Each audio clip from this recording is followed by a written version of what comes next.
श्री शिवाय नमस्तुभ्यं। और एक विश्वास के साथ आप लोगों से कहना चाहूंगा, जितने लोग आस्था पर कथा सुन रहे हो, जितने फेसबुक यूट्यूब पर सुन रहे हो, और जितने लोग मालेगांव की ये पवित्र भूमि पर बैठकर कथा सुन रहे हो, एक दिल से कहूं आप लोगों से, आप स्वीकार करिएगा, दुख की घड़ी में कोई आए चाहे ना आए, अगर आपने दिल से, कर्जा हो गया, समस्या विकट हो गई, तकलीफ बढ़ गई, दुख बढ़ गया, आप शंकर भगवान के मंदिर में जाकर, ये जरूरी नहीं है कि आप सीहोर आए या कहीं जाएं, आप तो आपके घर के पास में जो शिव मंदिर हो, उस मंदिर में एक लोटा जल चढ़ाना चालू कर दो, वो धीरे धीरे दुख काटना प्रारंभ कर दे, काटेगा दुख।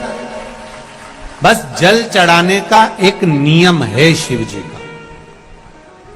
शंकर भगवान को जो जल चढ़ाया जाता है दुख काटने के लिए, तकलीफ काटने के लिए, कष्ट मिटाने के लिए, तो एक नियम है शंकर भगवान का जल चढ़ाने का जो नियम है। जैसे ये गौल जलाधारी है, यहां से पानी गिरता है, ये शिवलिंग है।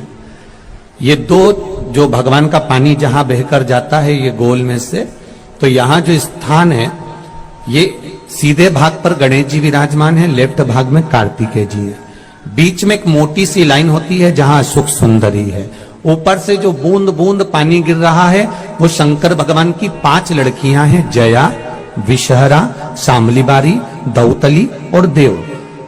जहां गोल भाग है, जहां शिवलिंग रखा हुआ है, ये माता पार्वती जी का हस्त कमल है, जिसको पीठिका कहते हैं। महाराज, जल चढ़ाने का नियम है, जब हमारे ऊपर दुख होता है, तकलीफ होती है, कष्ट होता है, बड़ी दिक्कत परेशानी होती है, तो हम जल चढ़ाते हैं। तो उस जल को चढ़ाने का नियम है, पहले गणेश जी का स्थान, कार्तिकेय का स्थान, अशोक सुंदरी की जगह, फिर माता पार्वती की पीठिका, उसके बाद जलाधारी को स्मरण कर कर जल धीरे धीरे शंकर भगवान पर छोड़ा जाता है। जब धीरे धीरे शिव जी पर जल चढ़ाएं, उसके बाद में आप अपने मन की कामना जब जल चढ़ाते जाएं और बाबा से कहते जाएं, बाबा, रोज कामना कहने की जरूरत नहीं है, एक बार आप कामना करो और उसके बाद जल चढ़ाना प्रारंभ करो, और उसको कहना जरूर, तेरे दरबार से कोई खाली नहीं गया मेरे शंभू, मैं नहीं जानती, मैं तो इतना जानती हूं कि कंकर शंकर है और तू सुनता जरूर है। ब्रह्मा ब्रह्म लोक में है, भगवान विष्णु वैकुंठ लोक में है, पर मृत्यु लोक में मेरा देवाधिदेव महादेव है, मेरी सुनेगा जरूर। और बाबा से विनय कर कर आप आइए।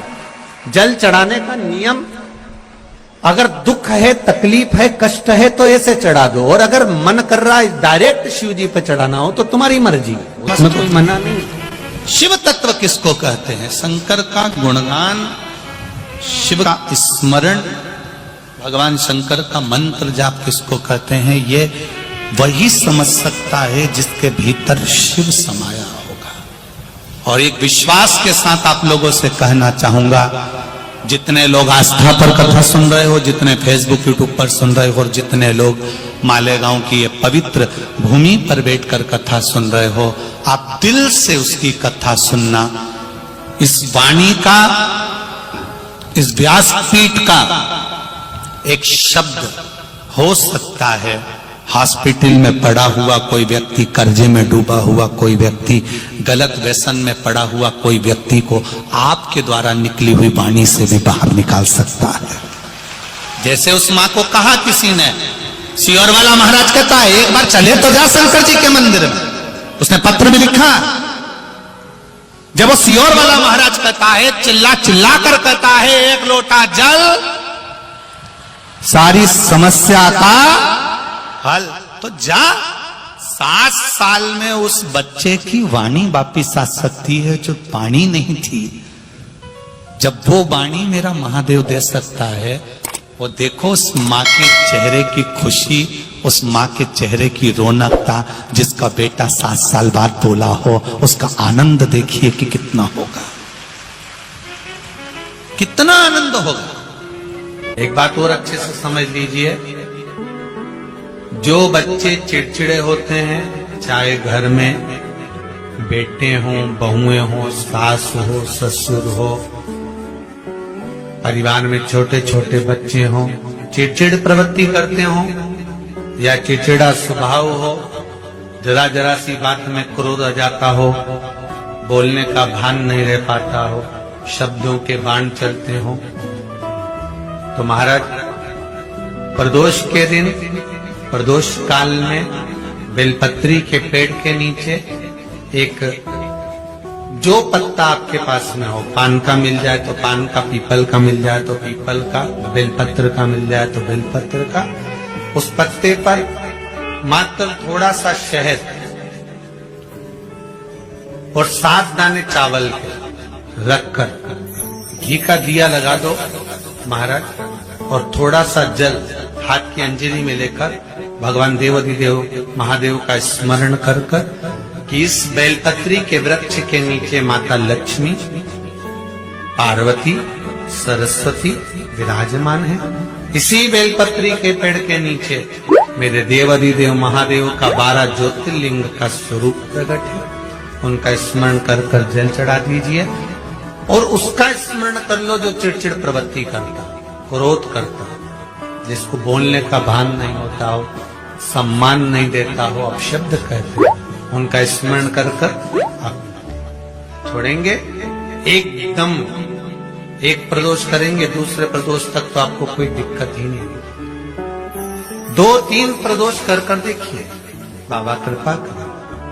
3 जगह पर अगर कोई बीमारी ऐसी हो गई कि वो समाप्त नहीं हो रही, बड़ी बड़ी तकलीफ, मतलब एक बार दवाई अगर चालू हो गई तो दवाई बंद ही नहीं हो रही है, तो उसके लिए आपको 3 जगह पर जल चढ़ाना प्रारंभ कर दो। मात्र 1 हफ्ते से ज्यादा चढ़ाना भी नहीं पड़ेगा।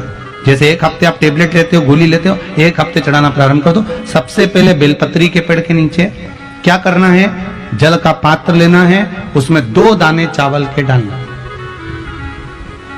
2 दाने अक्षत के डालिए। पहले बेलपत्री के पेड़ के नीचे जाओ, वहां जल चढ़ाओ, फिर जाइए पीपल के वृक्ष के नीचे, वहां जल चढ़ाइए। आखिरी में या तो शमी के नीचे या फिर आंवले के नीचे, इन दोनों में से कोई एक वृक्ष जिसके नीचे। पर 1 हफ्ते अगर आपने आंवले में चढ़ाया है तो आंवले में ही चढ़ाना, शमी में चढ़ाया है तो शमी में चढ़ाना है। ये बदल के मत चढ़ाना कि आज मैं शमी में चढ़ा देती हूँ, कल आंवले में चढ़ा दूंगी, ऐसा नहीं। शंकर भगवान पे चढ़ा हुआ जल जो बहकर जाता है उसको 3 जगह पर जरूर लगाना चाहिए। ध्यान से सुनिएगा। 9 ग्रह जो शरीर पर राहु, केतु, मंगल, बुध, शनि परेशान करते हैं, उसकी समाप्ति के लिए शिव पर चढ़ा हुआ जल नैनों पर, कंठ पर, मस्तिष्क पर, 3 जगह पर जिसके प्रतिदिन शिव पर चढ़ा हुआ जल लगता है उसको कभी 9 ग्रह परेशान नहीं कर सकते। शंकर की कृपा बरसती है।